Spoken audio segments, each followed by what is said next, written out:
साल 2024 तुला राशि के लिए कैसा रहेगा? किन महीनों में हमें क्या परिणाम मिलेंगे?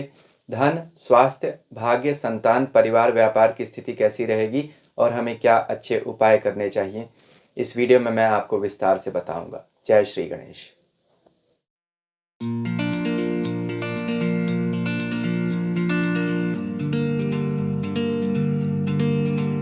ओम नमः शिवाय।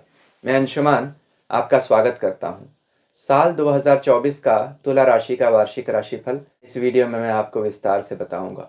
2024 2 और 2 4 और 4 8 8 नंबर को अंक ज्योतिष में शनि का नंबर कहा गया। शनि आपकी राशि के स्वामी शुक्र के मित्र हैं। तो यहाँ पर आप लोगों को शनि की स्थिति चूंकि बहुत अच्छी है और शनि तुला राशि के लिए योग कारक ग्रह बनते हैं, यानी दो अच्छे घरों के स्वामी और राशि के स्वामी के बाद सबसे महत्वपूर्ण ग्रह, उनकी स्थिति अच्छी होने से आपको परिणाम इस वर्ष अच्छे मिलेंगे। शुक्र जो स्वयं राशि के स्वामी हैं वह 25 अप्रैल से लेकर 29 जून तक अस्त रहेंगे। इस दौरान थोड़ी सावधानियां रखनी होगी। हालांकि राहत की बात यह रहेगी कि आपकी राशि के स्वामी इस पूरे साल वक्री नहीं होंगे। तो सभी प्रमुख ग्रहों की स्थिति कैसी होगी? शुक्र, शनि, राहु, केतु, गुरु और उनका आप पर क्या प्रभाव पड़ेगा? किन महीनों में हमें क्या अच्छे परिणाम मिलेंगे? क्या सावधानियां रखनी चाहिए? क्या उपाय करने चाहिए? इन सब पर हम विस्तार से चर्चा करते हैं। सबसे पहले शनि से ही शुरुआत करते हैं। शनि, जैसे मैंने बताया, आपकी राशि के लिए शुक्र के बाद सबसे महत्वपूर्ण ग्रह बनते हैं। चौथे और पांचवें घर के स्वामी हैं आपके शनि। चौथे घर से हम सुख का विचार करते हैं, घर, प्रॉपर्टी, व्हीकल्स, इन चीज़ों का। और पांचवें घर से विद्या का और लक्ष्मी का, इष्ट देवता का भी।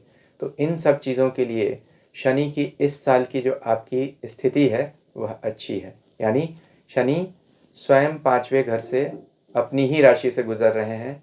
तो कोई भी ग्रह जब अपनी राशि से गुजरता है और अगर घर भी अच्छा हो तो वहाँ लाभ ज़रूर देता है। हालांकि शनि आपकी राशि पर चांदी के पाए से गोचर करेंगे।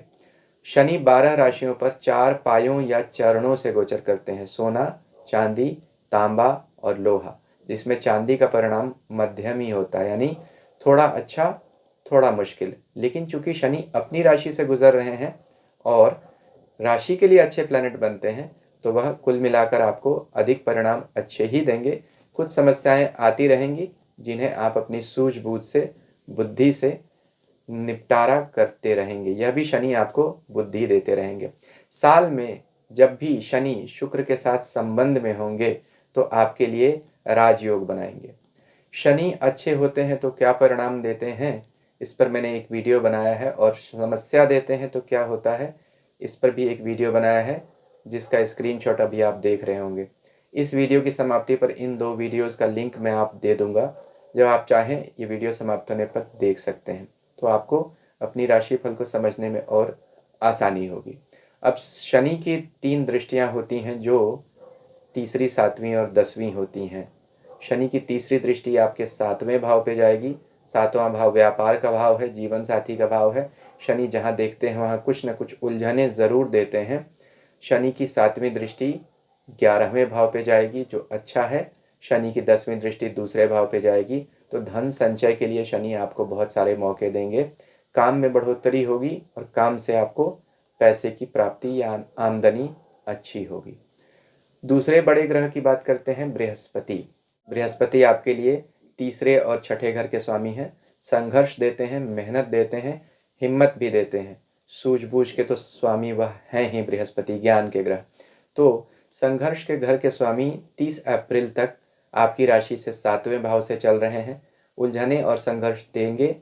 राशि के ऊपर उनकी दृष्टि जाएगी 7वीं, तो वहाँ से वह आपके स्टेटस को बढ़ाने का काम करेंगे, यानी आपके कॉन्टैक्ट्स अच्छे डेवलप करेंगे।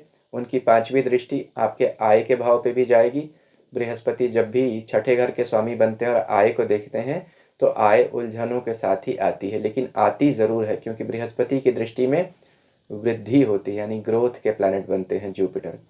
उनकी 9वीं दृष्टि आपके तीसरे भाव पे भी जा रही है, जहाँ से वह आपको नए नए कामों की शुरुआत दे रहे हैं या संबंधों को भी मजबूत कर रहे हैं।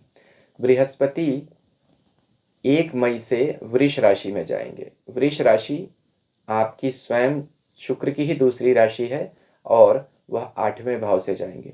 8वां भाव संसार नहीं है, साधना है। बृहस्पति यहाँ उसी का सिर्फ भला करते हैं जो साधना में रत रहते हैं, या यह घर दया को भी दिखाता है। एक छोटी सी कहानी सुनाता हूँ जिससे आपको बृहस्पति के परिणाम कैसे मिलेंगे और आपको क्या करना चाहिए स्पष्ट हो जाएगा।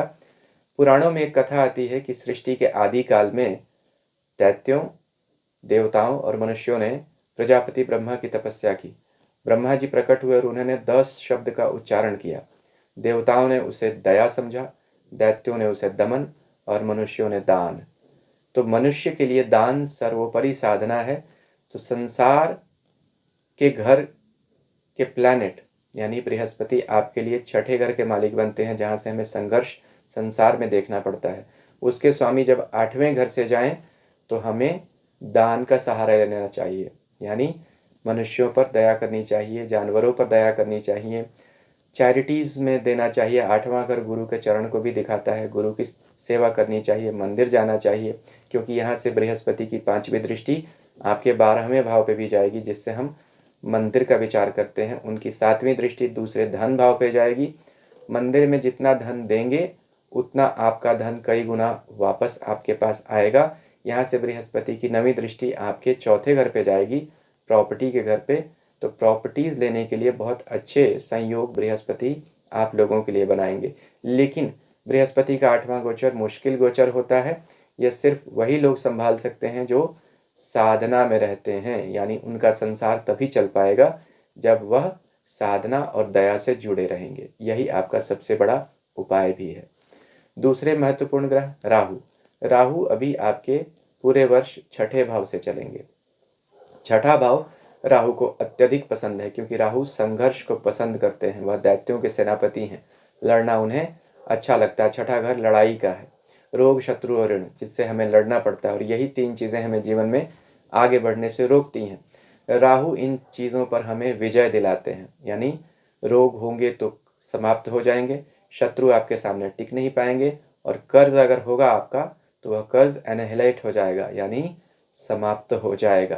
तो यहाँ इनकम ज़रूर बढ़ाएंगे, क्योंकि यहाँ से राहु की 5वीं दृष्टि आपके 10वें भाव पे जाएगी, तो इनकम ज़रूर बढ़ाएंगे।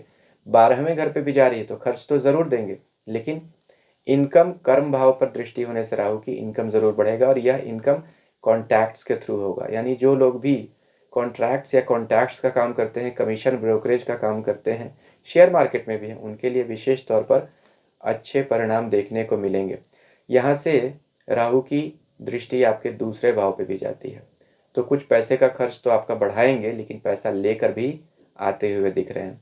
वहीं अगर केतु की बात की जाए तो केतु आपके 12वें घर से जाएंगे पूरे वर्ष। 12वां घर केतु को स्वयं पसंद है, वह मोक्ष का स्थान है, केतु मोक्ष के ग्रह हैं। तो 12वां घर जब केतु होगा तो केतु रोग का नाश करेंगे, क्योंकि वहाँ से वह छठी दृष्टि से 7वीं दृष्टि से आपके छठे घर को देखेंगे तो रोग नाश करेंगे। वहाँ राहु पहले से बैठकर रोग नाश कर रहे हैं, कर्ज का नाश करेंगे। यहाँ से वह चौथे घर को देखेंगे अपनी 5वीं दृष्टि से, और आपके 8वें घर को भी देखेंगे 9वीं दृष्टि से। तो केतु की 2 दृष्टियां हैं, वह सारे मोक्ष स्थानों पर आ रही हैं, यानी 4, 8, 12 या कुंडली के मोक्ष त्रिकोण कहे जाते हैं, जिनमें एक में स्वयं केतु बैठे हुए हैं और बाकी 2 मोक्ष स्थानों को अपनी अच्छी दृष्टियों से देख रहे हैं। साधना में मन लगेगा, और अगर साधना करेंगे तो आपको परिणाम बहुत अच्छे मिलेंगे। देखिए, राहु और केतु दोनों किसी को भी एक साथ अच्छा परिणाम नहीं देते हैं। किसी भी राशि के लिए एक अच्छा होगा तो दूसरा बुरा ही परिणाम देता है, लेकिन एक ही एक्सिस है 6-12, यानी राहु छठा और केतु 12वां। यही वो एक्सिस है जिसमें राहु केतु दोनों ही अच्छे परिणाम देते हैं। तो तुला राशि वाले लोगों के लिए इसी एक्सिस में तो राहु केतु आ रहे हैं। तो देखिए, शनि, राहु और केतु 3 ग्रह बहुत ही अच्छे गोचर में आपके जा रहे हैं। नक्षत्रों पर जरा विचार करते हैं। देखिए, सबसे पहले बृहस्पति का नक्षत्र गोचर। भरणी, कृतिका, रोहिणी और मृगशिरा नक्षत्र में गोचर करेंगे आपके बृहस्पति। भरणी शुक्र का नक्षत्र, कृतिका सूर्य का नक्षत्र और रोहिणी चंद्रमा का नक्षत्र, यह तीनों आपके लिए महत्वपूर्ण ग्रह बनते हैं। इनसे जब बृहस्पति का गोचर होगा तो बृहस्पति इन तीनों को एक्टिवेट करेंगे और अच्छा ही परिणाम देंगे।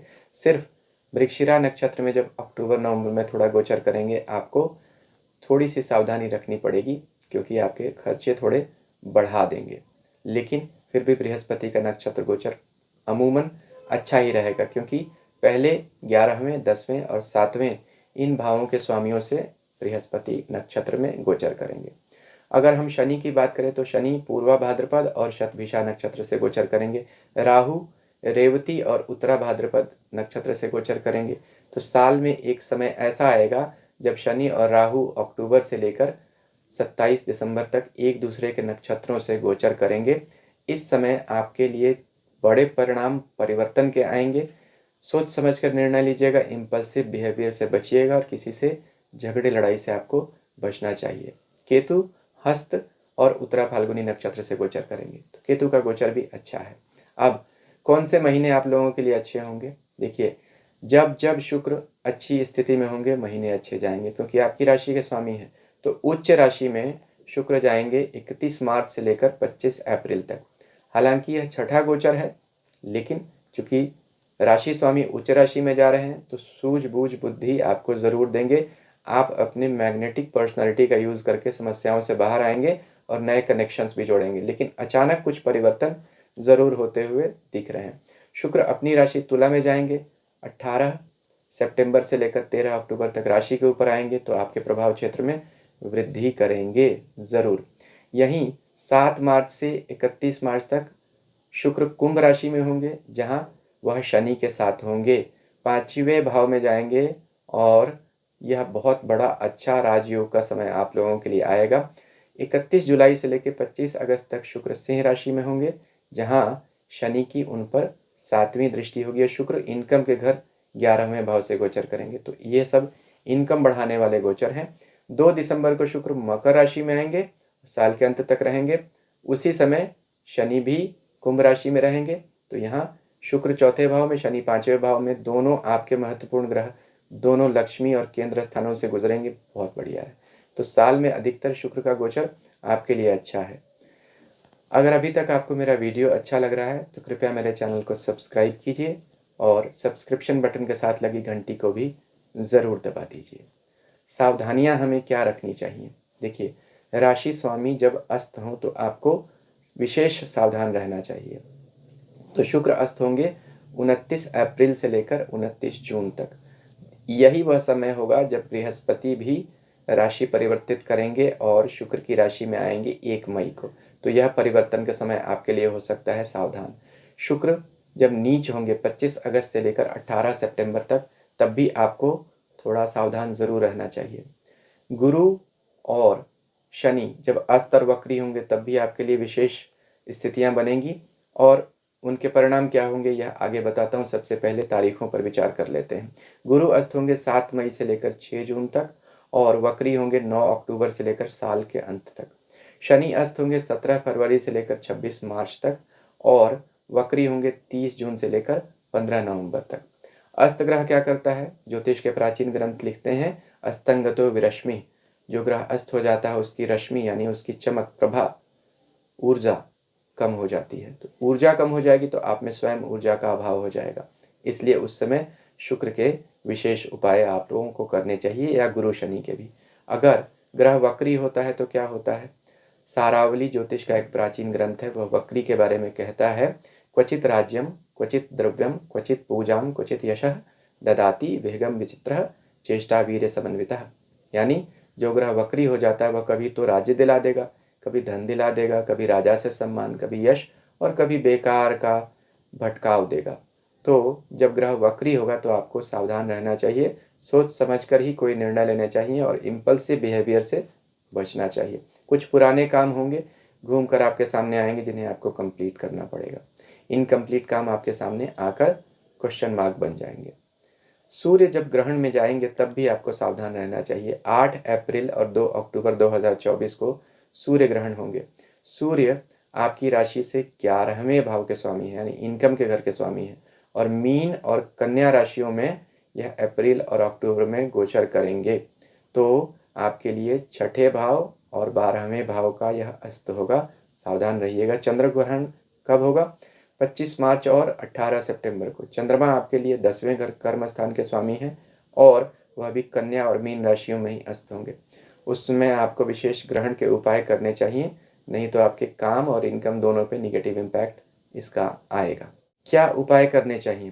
कनक धारा स्तोत्र का पाठ कीजिए।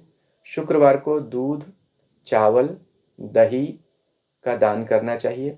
सफ़ेद रंग का अधिक प्रयोग कीजिए और 6 मुखी रुद्राक्ष पहन लीजिए, इससे भी शुक्र मजबूत होते हैं। अब जैसा मैंने बताया था, शुभ और अशुभ शुक्र के क्या लक्षण होते हैं और उनके लिए हमें क्या उपाय करने चाहिए, अच्छे शनि और बुरे शनि के क्या लक्षण होते हैं, क्या उपाय करने चाहिए, वह भी वीडियो अभी आप देख रहे होंगे। इनको देख लेंगे तो आप 2024 के लिए और अच्छे उपाय अपने कर सकते हैं। अगर आपने अभी तक मेरा चैनल सब्सक्राइब नहीं किया तो इसे भी आप कर सकते हैं। Happy new year 2024। हरिओम।